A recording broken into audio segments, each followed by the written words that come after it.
O presidente Donald Trump, após o sucesso na Venezuela, declarou pela primeira vez que está pronto para enviar serviços secretos e até militares para a Ucrânia para encerrar rapidamente a guerra. De repente, Vladimir Putin sumiu do espaço público e o Kremlin só conseguiu emitir palavras de condenação. Depois que Donald Trump capturou o presidente da Venezuela e declarou que agora os Estados Unidos da América vão comandar esse país. Além disso, sentindo o gosto do sangue, Trump declarou que está insatisfeito com seu colega russo, Vladimir Putin, que continua a guerra contra a Ucrânia.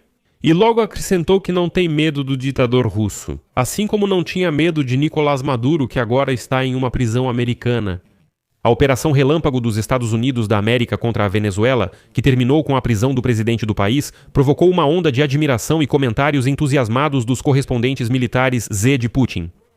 Apesar de a Rússia e a Venezuela estarem ligadas por um tratado de parceria estratégica, que inclui também cooperação técnico-militar, e agora, em Moscou, começaram a falar seriamente que nesse ritmo Trump pode até capturar Putin se ele não aceitar um acordo decente sobre a Ucrânia. Ao mesmo tempo, a queda do regime de Nicolás Maduro deixou no ar o destino de bilhões de dólares em investimentos e empréstimos que a Venezuela recebeu da Rússia. E não são poucos. E segundo estimativas modestas, Putin investiu cerca de 20 bilhões de dólares no regime de Maduro. Mas isso não é tudo. Aconteceu que Maduro era protegido por estruturas da antiga companhia militar privada Wagner, mas os combatentes, fracassaram e não conseguiram proteger Maduro.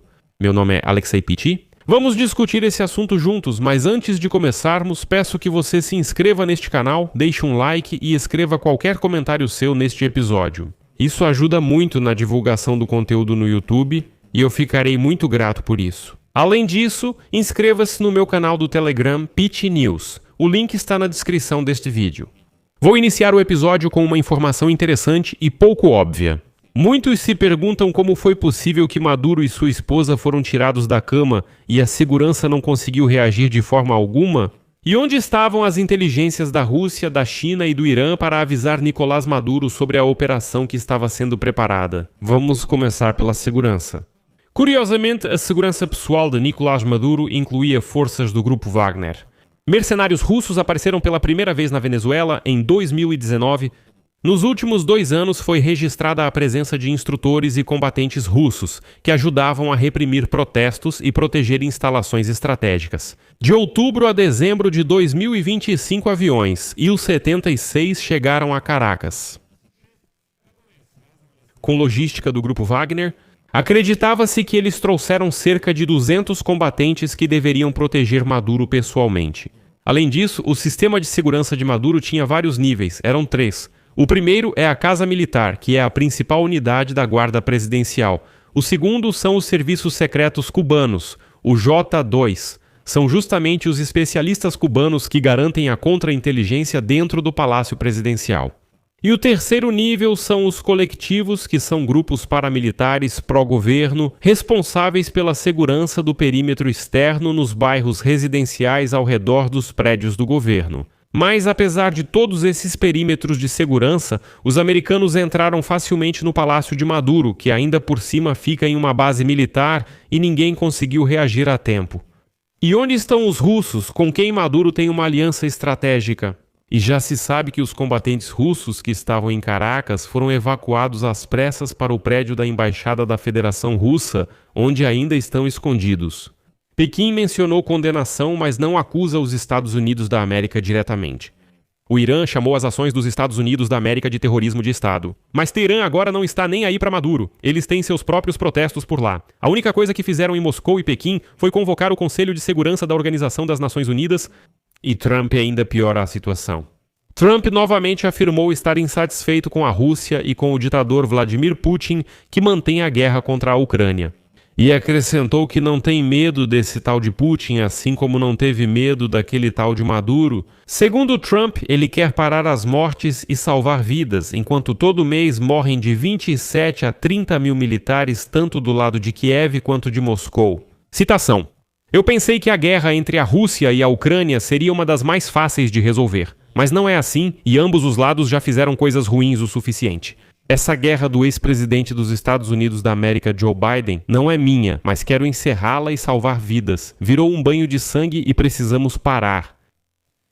E então veio o mais interessante, esquentando ainda mais a situação. Donald Trump disse que a guerra na Ucrânia seria mais curta se os Estados Unidos da América tivessem usado sua inteligência e forças armadas. Como no caso da operação para capturar o presidente da Venezuela, Nicolás Maduro, na noite de 3 de janeiro, outra citação de Trump.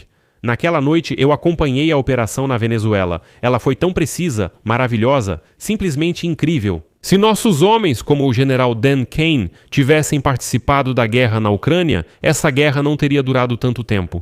Garanto que não discuti com Putin sobre a captura de Maduro e não discutirei. E lá no Kremlin, diante de tais declarações, ficaram em silêncio. De repente, correspondentes militares russos passaram a admirar a rápida operação dos Estados Unidos da América contra a Venezuela, mesmo com o tratado que obriga a Rússia a proteger o regime de Maduro. Então, eles escrevem, cito, "O ataque, que durou apenas 30 minutos e incluiu uma série de ataques aéreos e operações da CIA para capturar e retirar Maduro, é considerado uma operação militar especial exemplar." E chegaram, fizeram o trabalho e foram embora. Os Estados Unidos da América abriram um corredor para helicópteros de forças especiais, destruíram alguns alvos no país e, após capturar Maduro, saíram imediatamente. Assim podem até sequestrar o Putin. E aqui vale lembrar como o exército russo em 2022 também tentou capturar Kiev com o uso de tropas aerotransportadas, tomando o aeródromo de Gostomel, e depois de forma semelhante tomou a ponte Antonovsky em Kherson para atravessar o Dnieper, mas depois os russos fugiram pela mesma ponte de volta. Mas além da reputação, que os russos já não têm, a Rússia ainda perde bilhões de dólares investidos por Putin no regime de Maduro. Segundo cálculos da Reuters, só de 2006 a 2017, o Kremlin destinou um total de 17 bilhões de dólares ao governo venezuelano, assim como à empresa estatal de petróleo do país, a Petróleos de Venezuela Sociedade Anônima. O antecessor de Maduro, Hugo Chávez, recebeu mais de 2 bilhões de dólares em 2009 ao assinar contrato para comprar armas russas, tanques T-70 e 2 IS-300 que, na noite da captura de Maduro pelos americanos, por algum motivo, não ajudaram o regime. 8 anos depois, a Venezuela devia 3,5 bilhões de dólares a Moscou, sem conseguir pagar devido à crise e sanções. Em 2017, Vladimir Putin e Maduro adiaram o pagamento do empréstimo por 10 anos com quitação prevista entre 2024 e 2027. Maduro não, ninguém quer pagar dívida. No fim dos anos 2010, a Rosneft virou a principal credora de Maduro e recebeu participação em grandes projetos de petróleo na Venezuela. O governo de Maduro usou o dinheiro russo para evitar o calote, pagando sua dívida com o Kremlin, com petróleo revendido mundialmente pela Rosneft. Ou seja, basicamente, a Rússia extraía petróleo da Venezuela e vendia sob sua própria marca. Agora, o destino dos campos de petróleo venezuelanos está nas mãos da administração de Donald Trump, e é óbvio que os russos não vão receber nada de volta. Mas o mais humilhante para o Kremlin aqui é a declaração de Trump de que ele tem certeza de que não haverá problemas com a Rússia por causa da operação na Venezuela. Putin nunca discutiu e nem pretende discutir o destino de Maduro, como diz Trump. Já Marco Rubio disfarçou. Se os russos estão insatisfeitos com alguma coisa, bem, eles podem chorar. Isso é tudo o que eles podem fazer. E em toda essa história, Moscou só conseguiu expressar condenação e preocupação. E o Ministério das Relações Exteriores da Rússia exigiu a libertação de Maduro e de sua esposa Cecília Flores, que, aliás, enfrentam várias penas de prisão perpétua nos Estados Unidos. Mas me diga, quem no governo de Donald Trump vai ouvir alguns russos que estão fazendo exigências? Foi assim que os russos entraram em guerra com a Ucrânia, mas estão perdendo influência em todo o mundo. Acha que exagero? Vamos lembrar rapidamente o que vem à mente. A Ásia Central foi para a China, o Oriente Médio foi para os americanos. 2 aliados-chave de Putin, Maduro na Venezuela e Bashar Assad na Síria, foram derrotados. O Irã está em estado de protestos e Trump ameaça novos ataques ao regime dos ayatolás. Resta Cuba, mas até ela já está na mira de Trump, que afirmou que após a Venezuela, o próximo alvo é Cuba.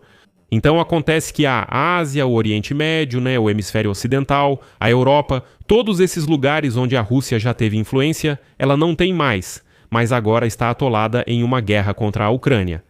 Esse é o grande geoestrategista de vocês, Vladimir Vladimirovich Kudlo. Vou encerrar por aqui. Deixem suas opiniões e conclusões nos comentários deste vídeo, inscrevam-se no canal, ativem o sininho e não se esqueçam de deixar o like, amigos. Se quiserem apoiar o trabalho deste canal no YouTube, podem fazer isso através de qualquer doação pelos links e dados fornecidos. Na descrição deste vídeo está escrito apoiar o canal Alexei Pichi. Escolham o formato que for mais conveniente para vocês. Ficarei grato por qualquer apoio de vocês. Por hoje é só, cuidem-se e até mais.